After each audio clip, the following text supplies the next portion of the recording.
all of you doing very well with your content building program with GCP. I'm so happy and obliged that you are taking up the benefit of this program to make maximum of your score increase, enhancement in your upcoming main examination.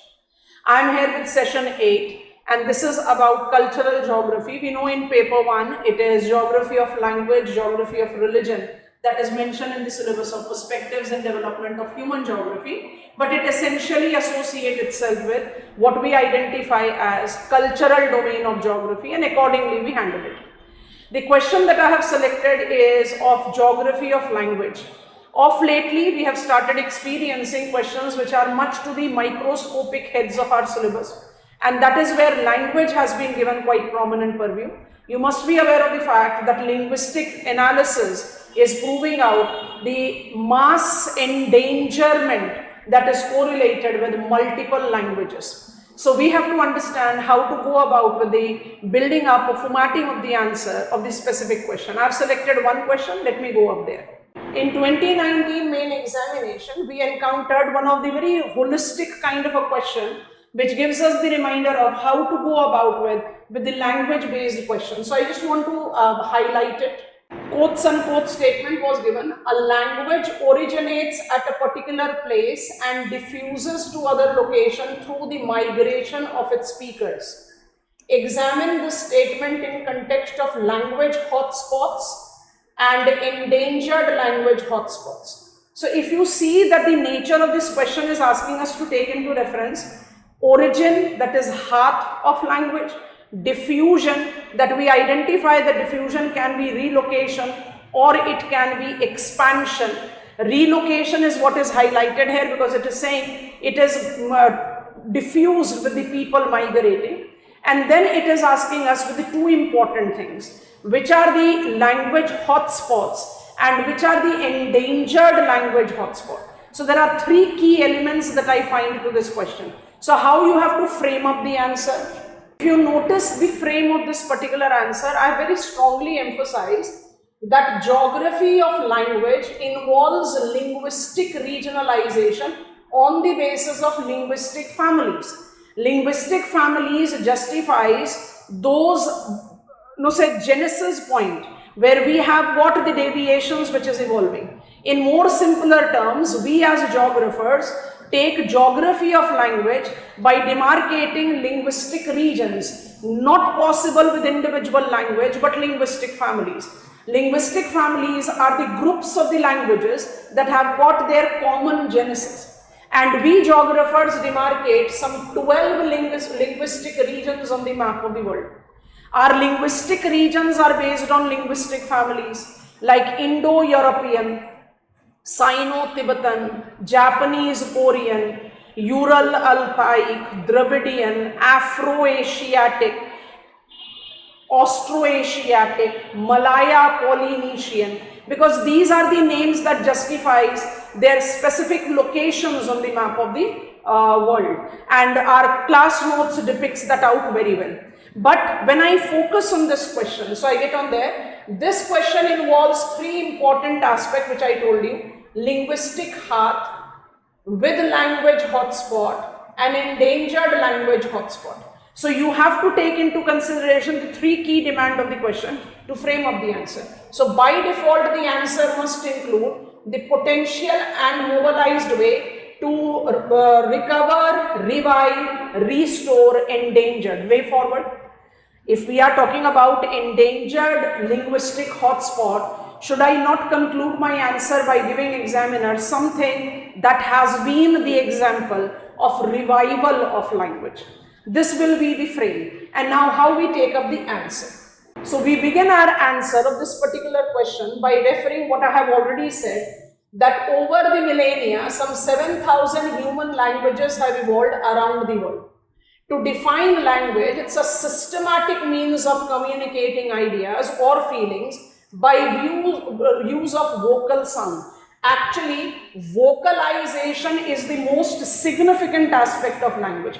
I do understand that language do incorporates writing, language do incorporate the distinctive other types of say mobilization of the constituents that can be there to communicate your feelings and ideas, but vocalization is the most important element, and language basically is essentially associated with it.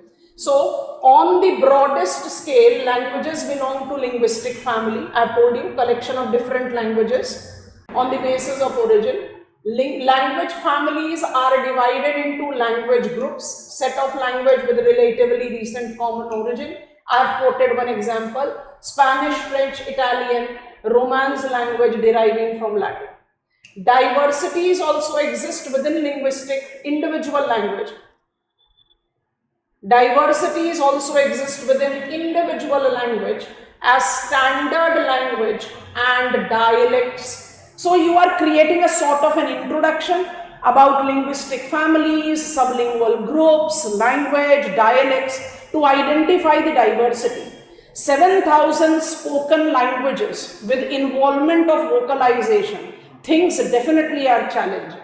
And because we take up the reference of this particular question focusing on hotspot, as we take language makes heart of culture, every source region of culture makes heart or origin of the language.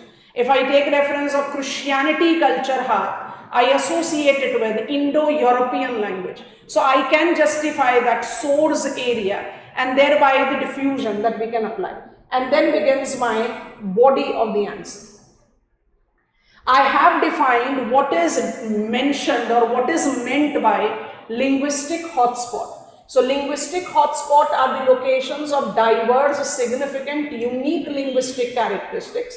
And there are multiple examples. We have restricted it to the countries. So Papua New Guinea, India, Vanuatu, Indonesia and Canada are the top 5 political units that are identified with the linguistic diversities, thus hotspot. So hotspot as we use in ecology, which are the biodiversity hotspots. Biodiversity hotspots are the locations that have got biotic diversity, endemism, same goes with the language. So you have given examiner swift introduction about this and then you proceed further. How it has diffused. So diffusion goes as colonialism and imperialism. This is the most important example of diffusion of language from its place of origin. All of us will agree. So this is point 1.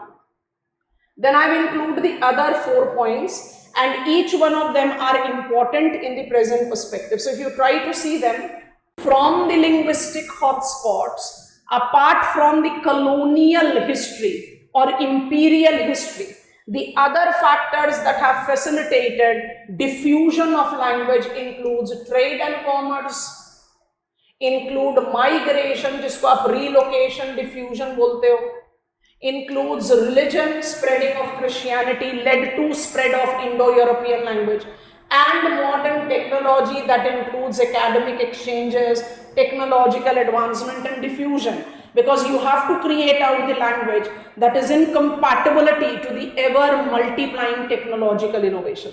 So my step next of the answer is, what are the ways by which we have diffused the language? Automatically your next step of the answer writing will be the language endangerment, and mind it, these are very significant points that should not be missed out. Highlighting the pointers, I have a joined PDF as I always do, take a reading of it. What is the language endangerment specified as? It is estimated that about 25 languages disappears from use annually, and if that rate is taken, more than half of the world's language will be extinct by year 2100. It's a massive phase of endangerment and extinction. What is causing it? It's globalization, it's urbanization, it's social attitude. अब इस तरह के question में जो pointers होते हैं बहुत overlapping होते हैं. It is globalization that is leading to more urbanization. It is urbanization that is leading to the change in the social attitude, because we as urban people are more willing to leave behind what has been our traditional things in all cultural domains. So language is part and parcel of it. But when you are writing a logical answer, it is always advisable to integrate but pinpoint the important pointers. Don't mix them up. So globalization, English and Mandarin are taking stronger say compared to smaller language. Urbanization, shift of communities from their ancestral languages, as I said. Social attribute, there is a negative attitude towards my native language. I find it to be inferior to be communicating only in my ancestral language. I find that my societal status will be much more enhanced if I'm more efficient in speaking in English or Mandarin or French or Spanish for that matter. Apart from this, the endangerment is also correlated with two important pointers. Let none of the pointer be missed out here and answer. Language policy and environmental factor. When I talk about language policy, it is, of course, English is a global language. I need to enhance it in my curriculum to make our students, our children becoming global citizens. But the policy should be more wholesome. It should be encouraging globalization, but not at the cost of ancestral things. And environmental factors, languages tied to enclosed physiography, climatic condition, are more susceptible to endangerment because more of the enclosed, I'm not mixing up, I'm not growing my vocabulary. English have also converting itself to Hinglish. There is the requirement of inculcating the changes. So endangerment is also facilitated by environmental factors. See, it has become a wholesome dimension of endangerment. Then endangered linguistic hotspots. Endangered linguistic hotspots are those areas, and that is the reason we have avoided repetition.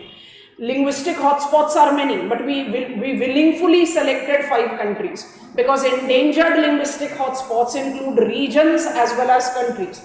And we have got principal ones, if we talk about that: Australia, more than 100 languages; Siberia, major traditional language like Tofa is taken up by Russia, Russian language. South America, Brazil and Indian countries are facing all the traditional languages at the verge of endangerment. And we have got 2 more important locations as Northwest Pacific, which includes British Columbia, Alaska to Oregon, all the primitive people in endangerment, and Oklahoma, where we are having approximate 43 indigenous languages suffering from endangerment threat. And I told you I cannot complete my answer without way forward. Conserving language requires multiple policy framework. And which are these policy framework that you should take into consideration? It is documentation and research. It is language revitalization, which I said that you have to keep pace with the changing requirement. Community empowerment. I should feel that my language is my way of communicating. It may not be compatible to the global domain, but I'm having the requirement of it. Policy and legal support. These are the avenues that you should always take into consideration. And I have taken point number 5 to conclude: public awareness. People must take to their stride that my cultural identity associates itself with language, and I must take pride in the language that I speak or the cultural regime that I belong to.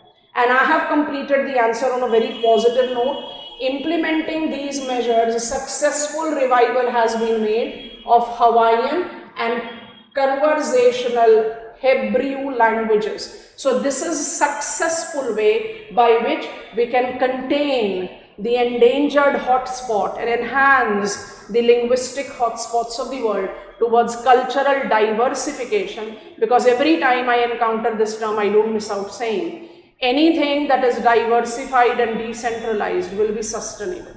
Your answer frame should go like this.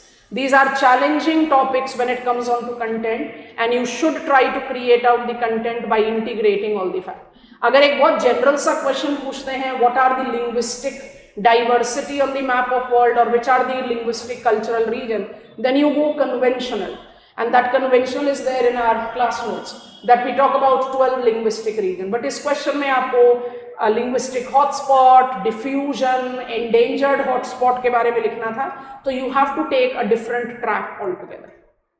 So continue with your learning process and let us qualify our mains with highest possible marks so that we get the top job. Bye from my